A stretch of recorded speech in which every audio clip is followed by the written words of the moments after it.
Ngayon, tatalakayin natin ang kamangha-manghang mundo ng katatapos lamang na Singapore Airshow 2024, kung saan ang Innovasayon ay naglalakbay at ang cutting-edge technology ay kumikislap. Una sa ating listahan ay ang TRD Systems, isang powerhouse ng teknolohiya mula sa Singapore na gumagawa ng ingay sa kanilang makabagong counter-drone equipment. Kung ang kanilang pangalan ay pamilyar, ito ay dahil sa kanilang naging headline noong 2019 nang mag-supply sila ng handheld anti-drone system sa Armed Forces ng Pilipinas bilang bahagi ng Horizon 2 phase ng RAF-PMP. Talagang isang laro sa pagbabago sa laban-laban sa aerial threats. Ngayon, pag-usapan natin ang kanilang pinakabagong mga produkto. Ang isang standout product ay ang Orion H10 handheld anti-drone gun na pinupuri para sa kanyang superior performance at enhanced capabilities kumpara sa mga naunang bersyon. Sa modernong disenyo at cutting-edge na teknolohiya, ito ay isang puwersa na dapat bantayan sa palaging nagbabagong landscape ng drone defense.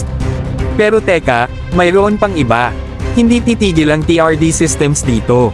Inilabas rin nila ang mas malaking Orion Eye System, isang vehicle-mounted powerhouse na idinisenyo upang protektahan ang mas malalaking lugar mula sa palaging banta ng mga maliit na drones. Sa kakayahan nitong kumilos habang nasa takbo, ito ay isang force multiplier sa laban para sa aerial supremacy. At hindi doon nagtatapos, mga bro.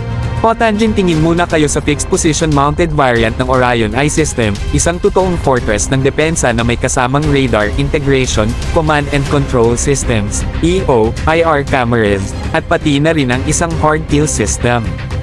Ito ay isang kumpletong solusyon na hindi pumapayag ng pagkakataon sa laban para sa aerial security.